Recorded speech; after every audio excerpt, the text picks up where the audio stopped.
Ito po yung napag-usapan na natin kanina, yung patungkol dun sa budol issue ng war on drugs ng Duterte administration. So ngayon mga kababayan, may nakita tayong balita na pumapatungkol po dito po sa war on drugs ng dating administrasyon na kung saan mga kababayan, ito po ay tinatawag na budol dahil isa raw malaking criminal enterprise. Mga kababayan, yung sinasabi po dito sa Bilyonaryo News Channel, ikinekredit po natin sa kanila yan. So ngayon mga kababayan, pakinggan natin etong sinasabi na budol, etong war on drugs ng dating administrasyon. I-play na po natin. Tila nabudol daw ang mga Pilipino ng nakaraang administrasyong Duterte dahil itinago raw nito ang isang grand criminal enterprise sa likod ng kampanya kontra illegal na droga. Ito ang tingin ng mga mambabatas matapos ang 13 pagdinig ng Quadcom ng Kamara. Yan ang agenda report ni Zandro Ochona. Tila lumiliwanag na kung saan ang tumbok ng isinasagawang investigasyon ng Quadcom ng Kamara. Sa huling pagdinig ngayong taon, inamin ng isa sa mga lider ng Quadcom na hindi naging madali ang kanilang trabaho, lalo't ang itinuturo ng kanilang investigasyon ay ang dating Pangulong Rodrigo Duterte. Ladies and gentlemen, the Quad Committee has... Sa lahat ng mga nanonood, press 1 nga mga kababayan kung sa tingin ninyo, nabudol kayo. Ano po ng Duterte drug war ng dating administrasyon. Press 2 mga kababayan kung sa tingin nyo, ayos lang yung ginawa ng dating administrasyon na war on drugs po nila. Eto ha, tandaan nyo, press 1 kung sa tingin nyo nabudol kayo ng war on drug ng dating administrasyon.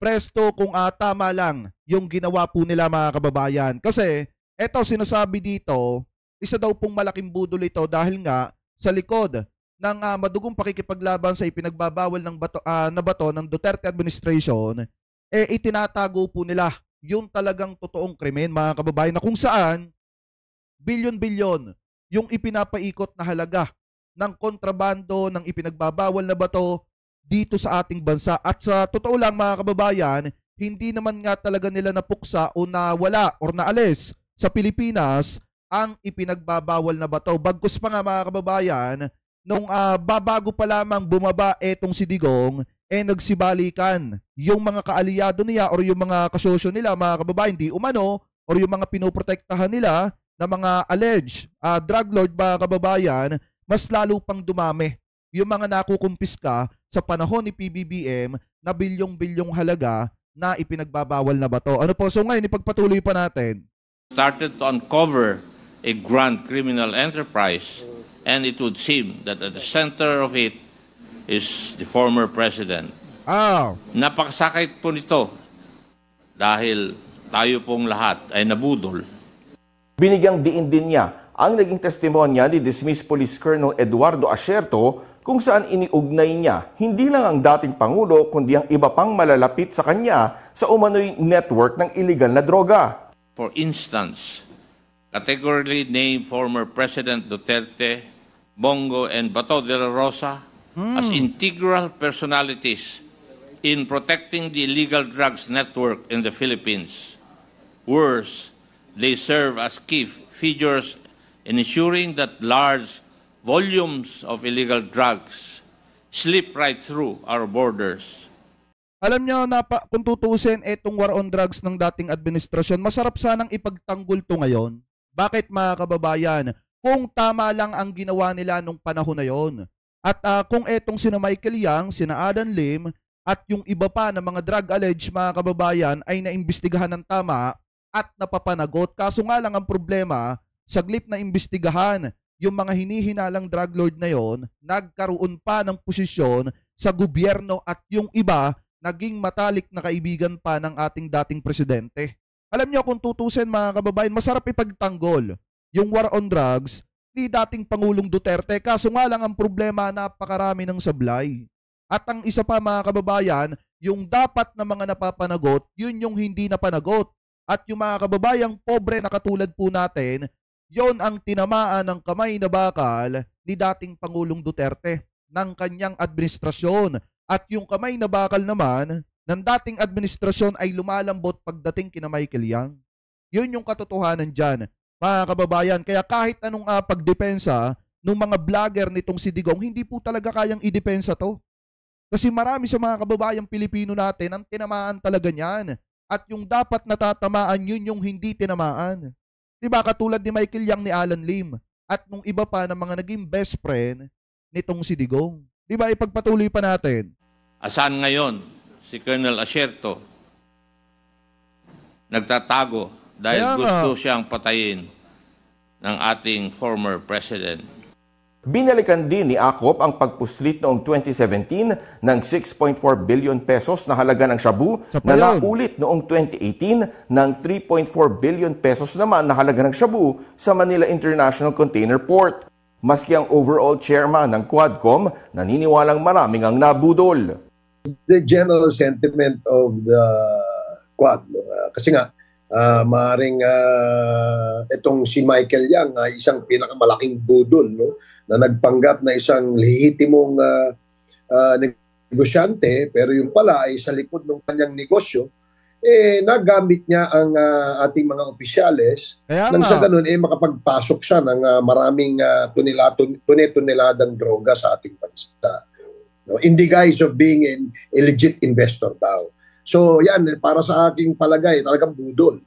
Ang Makabayan Block sang-ayon din sa nakikita ng ilang kongresistang Saka masakit dito mga kababayan, hindi lang basta mga opisyalis ang nagamit ni Michael Yang nung panahon ng Duterte administration. Kung hindi, di umano maging ang presidente mga kababayan ng Republika ng Pilipinas at yung anak di umano ng presidente na dating mayor nagamit din mga kababayan. Yun yung masakit dyan. Tapos, yung kamay na bakal ni Digong, ginamit naman niya para gawing sacrificial lamp yung mga kababayan nating Pilipino na itinutumba noong mga panahon na yun. Yun yung masakit dyan. At etong si Michael Yang, habang pinapanood yung mga kababayang pobre na Pilipino na nilalapatan ng kamay na bakal nitong si Digong, tuwang-tuwa. Bakit? Dahil hindi siya hinahabol ng batas noong mga panahon na yun. Bagkos, pinoprotektahan pa. Ganyang katindi mga kababayan. Kaya nga budol Nabudol tayong lahat ng war on drugs ng dating administrasyon. Ipagpatuloy pa natin. bahagi ng mayorya. Talaga namang budol. Ako ay agree. Dahil sinabi ng past administration na within 6 months, ma-eradicate na o mawawala na yung problema sa war on drugs. Diba? So talagang talagang lokohan lang itong war on drugs. Sa past administration under Rodrigo Duterte admin, 'di ba? Pinangako nga within 6 months, mawawala daw yung drug problem sa bansa. Pero yung nangyari pala, sila mismo yung mga nagpo-protect doon sa mga drug lord. Tama. Nilinaw ni Barbers na hindi sila kontra sa gyera ng ilegal na droga, pero dapat daw iwasto ang mga napapansin nilang pagkakamali. The US has been fighting this war on drugs for the last 5 decades and wala naman, hindi pa rin natatapos. True. Sabi dito, tinatawanan pa nila si Senator Trillanes noon. Ngayon, lumalabas na yung totoo. Kaya nga, na sila pala mga kababayan, yung nasa sa likod ng lahat. At habang yung mga kababayan natin, itinutumba ng mga panahon na yung kumikita sila ng bilyon-bilyon na pera, mga kababayan, limpak-limpak na pera. Bakit? Dahil sila yung nasa kapangyarihan ng mga panahon na yon at buhay na buhay, di umano yung mga kaibigan nitong si dating Pangulong Duterte na naa-allege sa ipinagbabawal na bato. Diba? Biruin nyo kung gaano karami ng negosyo nila noong mga panahon na yon. Di umano, pogo. Tapos samahan pa mga kababayan ng pagpapaikot di umano ng bilyon-bilyong halaga ng ipinagbabawal na bato. Pag hindi ka ba naman yumaman? Diba? Ipagpatuloy pa natin. Totoo yan. Pero sa kanila, marami na kukulong. And in fact, some of the personalities na kukulong ay big-time drug lords. No, dito sa atin, bakit parang wala? Lumambot naman ang puso ng komite at binawi na ang contempt orders laban kina Cassandra Ong, Tony Yang at Police Major Leo Laraga dahil magpapasko. So ngayon mga kababayan, maliwanag na sinasabi dito na nabudol tayo ng war on drugs ni dating Pangulong Duterte. Pero mga kababayan, sinagot po yan ni Senator Bato de la Rosa.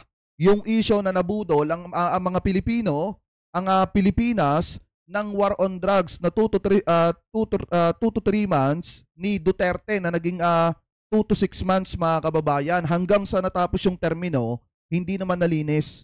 ang Republika ng Pilipinas sa issue ng ipinagbabawal na bato. Kasi nga, yung mga kaibigan ni Digong di umano, yung nagpapaikot pala ng bilyon-bilyong halaga ng ipinagbabawal na bato at kontrabando dito sa ating bansa. Ano po? So ngayon, eto yung naging sagot dyan ni Senator Bato de la Rosa.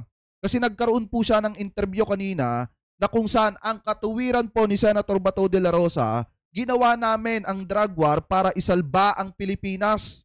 Yan po yung sinasabi ni Senator Bato de la Rosa. Kaya nagawa nila na nabuhayin or isakatuparan etong war on drugs na Davao model na kung saan marami sa mga pobreng kababayan po natin ang tinamaan. Ano po, at yung mga drug lord nananatiling ligtas at yung iba nagtatago na ngayon. So ngayon, ito i-play po natin. Ito pong salitang budol, dito po sa pagdinig ko sa ulat, ano po, iba-iba po ang mga akusasyon. Meron pong hindi nagtagumpay ang inyong kampanya kontra droga dahil number 2, meron daw kayong mga pinoprotektahan. At number 3, kayo po daw mismo ang nagpapalawig ng droga sa buong bansa.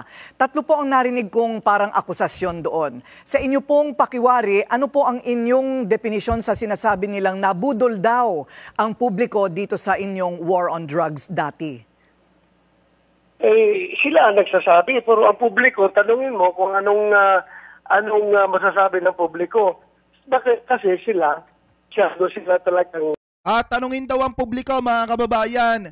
Eto, press 1 nga kung sa tingin ninyo nabudol kayo ng war on drugs ng dating administrasyon. Press 2 kung hindi.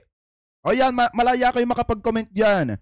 Kasi sabi ni Senator Bato de la Rosa, tanungin daw ang publiko. So magaling nang makikita ni Senator Bato de la Rosa, ito, kung may nanonood sa atin ng mga staff or kahit etong si Senator Bato de la Rosa, panoorin mo yung screen dito sa gilid, ito. Tingnan mo dito yung sinasabi ng taong bayan. Ayan, press 1 ha.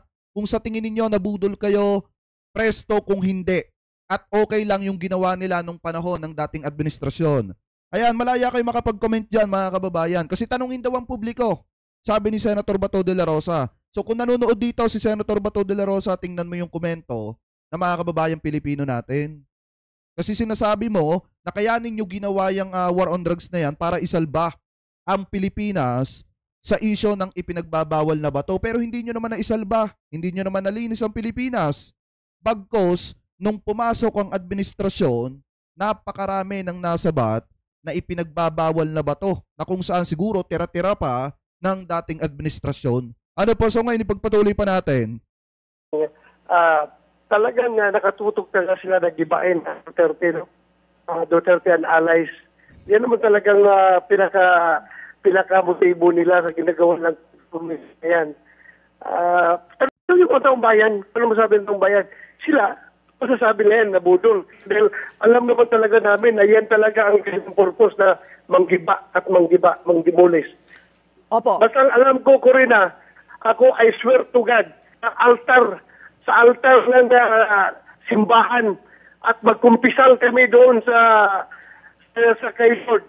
Kung sinong nagsasabi sa amin ng totoo, sabihin pa nila na ako ang nag-implement ng war on drugs, ako nasa likod ng pagpalaganap ng droga. Sabihin ko sila, how dare you, Mr. Ako, magsasabi lang ganun. Inuper ko yung bumbay ko dito sa lahat ng illegal na droga. Galit na galit si Senator Bato de la Rosa kay Congressman Acop. How dare you daw po. Kasi parang ang tinutukoy kasi, isa si Bato de la Rosa sa nagpapakalat daw ng ipinagbabawal na bato dito sa bansang Pilipinas. Pero hindi naman ganoon. Ang tingin dyan ng karamihan, lalo na sa mga kababayang Pilipino natin, ang tingin dyan naging protector. Etong administrasyon ni Digong, sa madalit salita, naging kanlungan ng mga alleged drug lord na in-check. Na kung saan mga kababayan katulad din na Michael Yang, Alan Lim, at yung iba pa na mga naging best friend nitong si Digong na nai-involve sa ipinagbabawal na bato. So ngayon mga kababayan, ang tingin din ng karamihan sa mga kababayang Pilipino natin, silang dalawa ni Bongo ang naging protector ng mga yon, ni na Michael Yang. Hindi naman sinasabi na etong sina Bato de la Rosa yung nagpapakalat ng ipinagbabawal na bato dito sa Pinas. Alam nyo, ang problema kasi kay Senator Bato de la Rosa, masyado siyang guilty. Masyado niyang ipinapahalata sa publiko na talagang, alam niyo yung yung guilty siya sa sarili niya. Kaya masyado siyang nahahalata. Tapos ngayon, galit na galit siya kay Congressman Acop dahil sinabi ni Congressman Acop na pakiramdam natin nabudol tayo. Tunay naman nga. Kasi nabudol naman nga talaga ang mga kababayang Pilipino natin. Saan ka ba naman nagkatala? Marami sa mga pobre yung binawian ng buhay tapos sasabihin okay lang. Sasabihin ni Bato de la Rosa collateral damage lang. Kung sa kanilang pamilya nangyari yan, masasabi pa kaya nila yan? Diba mga kababayan? Eto, to be clear ang pinaglalaban natin dito yung mga inosenteng biktimang nadamay. Hindi po yung mga tao na talagang lulong na sa droga na binawian ng buhay ng mga panahon na yon. Pero ang sa atin lang sana idinaan nila sa due process, hindi yung tumba lang ng tumba.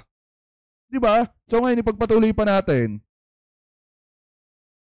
So ito pong war on drugs, paano po dedepensahan pagkatapos po ng 13 pagdinig ng Quadcom ng Kamara? Interesado po ba kayong makita ang mga sinasabi o basihan o ebidensya ng mga pagdinig na ito? Hindi na kailangan ko rin kasi alam ko naman talaga kung anong punot dulo ng investigasyon nila na yan. Hayaan mo na sila sa ginagawa nila. Basta ako alam ng Panginoon, ginawa namin ni Pangulong Duterte yung war on drugs. Hindi para kami magkapera, hindi para kami ay yumaman. Alam nyo ba mga kababayan, may kasabihan kasi tayo eh. Di ba may sinasabi yung mga matatanda? Ewan ko lang kung naririnig nyo din yon. Kung sino daw yung malimit gumagamit ng salita ng Diyos. Halimbawa, pagka nasusukol ka na, sasabihin mo, I swear to God, nagsasabi ako ng totoo. Isinusumpa namin sa Diyos, ginawa namin yon para sa ikabubuti ng lahat. Di ba yung malimit daw gumamit ng pangalan ng Diyos, yun pa daw yung mas gumagawa ng mali at pagkakamali. Kumbaga, ginagamit lang nila yung pangalan ng Diyos para iligaw yung issue at bintang laban sa kanila. Yung aligasyon laban sa kanila para magmukhang malinis sila at makakuha ng simpatsya sa iba. Kaso nga lang ang problema, masyadong gasgas na yan kasi gamit na nga yan ng mga tao, mga kababayan, na nagtatago sa pangalan ng Diyos para lumabas na malinis at ayos yung hangarin. Kaso ang problema mga kababayan, nung panahon kasi na nasa kapangyarihan sila, kitang-kita naman ng sambayan ng Pilipino kung paano nila abusuhin yung kapangyarihan na yun. At ngayon mga kababayan na sinisingil na sila, ayan, gagamitin yung pangalan ng Diyos. Alam nyo ba mga kababayan, ganito lang yan eh. Kung talagang tama at malinis yung ginawa nila nung panahon ng Duterte administration, hindi hahayaan ng Panginoon na singilin sila ngayon. Kung ano yung pinupunto mga kababayan, kung talagang malinis yung hangarin ng mga to, di sana wala silang problema ngayon. Walang nasisilip na butas at walang mga tao na tinapakan yung kanilang karapatan, mga kababayan, para mabuhay. Di sana walang mga pamilya dyan na humihingi ng hustisya. Kung talagang malinis yung ginawa ninyo, di sana kayo hahayaan, hindi sana hahayaan ng Panginoon na singilin kayo ngayon. Di ba ipagpatuloy pa natin? Ginawa namin yun para maisalba yung Pilipinas sa droga na yan.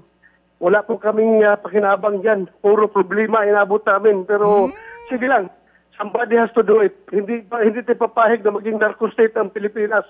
Kaya ginawa namin yon. Kaya kung ano-ano pinag-iimbento nila dyan ng mga Quadcom na yan, hayaan mo lang sila. Dahil alam naman natin talaga na anong motive nila to start with. Ay tama kababayan, tanungin ko kayo, naisalba ba nila ang Pilipinas sa ipinagbabawal na bato? Nalinis ba mga kababayan ang Pilipinas sa issue ng ipinagbabawal na bato? Comment nyo nga mga kababayan dyan. Sa tingin nyo, nalinis ba nila? Naalis ba nila? Napatigil ba nila mga kababayan yung mga taong gumagamit at nagtitinda ng ipinagbabawal na bato dito sa Pinas? Hindi. Natapos na yung 6 na taon na termino ni Digong. May droga pa rin. Yan ba yung sinasabi mo, Senator Bato, na para isalba ang Pilipinas sa isyong ganyan? Hindi nyo nga nalinis eh. Hindi nga kayo nagtagumpay. Ibig sabihin, palpak yung war on drugs ninyo at hindi epektibo. Marami lang na mga tao ang nasayang ang buhay at nagbuwis ng buhay. Dahil sa pangsarili ninyong interes. Yan ang totoo dyan. Di ba ipagpatuloy pa natin? To begin with, kung ano yung purpose nila dyan, bakit sila nag-imbestiga? So, ang mga pagdinig po ay in aid of legislation. Ano po sa palagay ninyo ang end game nila? Ano po ang kanilang pakay kaya po nila ito inilalabas? Sasabihin yan, ini-establish na naman, ina-abolish ang pangalan ng mga Duterte. Ginigiba. Hindi po yun in aid of legislation, Corina. In aid of demolition po yung ginagawa nila. Diba? In aid of persecution. Halata naman eh. Halata naman talaga. Mapapaharap ano bang legislation na magawa nila tungkol dyan? Wala. Kundi, yun lang, para paninira ang puri. Naku! Okay. Mapapaharap po kaya kayo nito kung sakaling kayo'y maimbitahan ng Quadcom? I am very consistent, Corina. Hindi ako mag-attend. Maghintay sila pag hindi na ako senador. Patawag nila ako, puntahan ko sila. Ngayon, senador pa ako, hindi muna ako harap sa kanila. Pag hindi na ako senador, haharap ako sa kanila. Maghintay sila. Ayan, mga kababayan ha. Yan yung last part ng video na yan. Eto, sa lahat ng mga kababayang Pilipino natin sa 900 na nanonood, especially lalo na doon sa mga team replay, sabihin nyo sa mga kamag-anak nyo, wag nang iboto si Bato. Bakit mga kababayan? Kasi kapag ka naging senador ulit siya, hindi siya aatin sa patawag ng kamera. Hindi siya matatanong patungkol po doon sa war on drugs. Kaya nga dapat maging normal na mamamayang Pilipino na lamang siya para may laya ang kamera na imbitahan siya at wala na siyang maidadahilan. Doon natin makikita kung talagang matapang si Senator Bato de la Rosa para sagutin ang mga katanungan ng mga taga-kamara at para maglakas ng loob na umattend sa kamera. Magkaroon ng lakas ng loob. Kasi ngayon, gamit na gamit yung pangalan ng senador eh. Pag sinabing senador, bawal siyang umattend. Kasi may sinusunod sila mga kababayan na rules ng Senado at saka ng Kamara. So ngayon, kung titingnan natin, masyadong gamit na gamit niya ang Senado at masyado siyang nagtatago sa pangalan ng senador, mga kababayan, sa pagiging isang senador para hindi maharap yung kanyang mga pananagutan. Kaya dapat maging matalino na kayo pagdating ng 2025, wag nyo na siyang iboboto para maging normal na citizen na lamang siya dito sa ating bansa at nang maharap niya na ang kanyang mga pananagutan. Ano po, so yun, maliwanag mga kababayan, gigil na gigil. Etong si Senator Bato de la Rosa dito kay Congressman Acop, tinawag mga kababayan na how dare you daw po.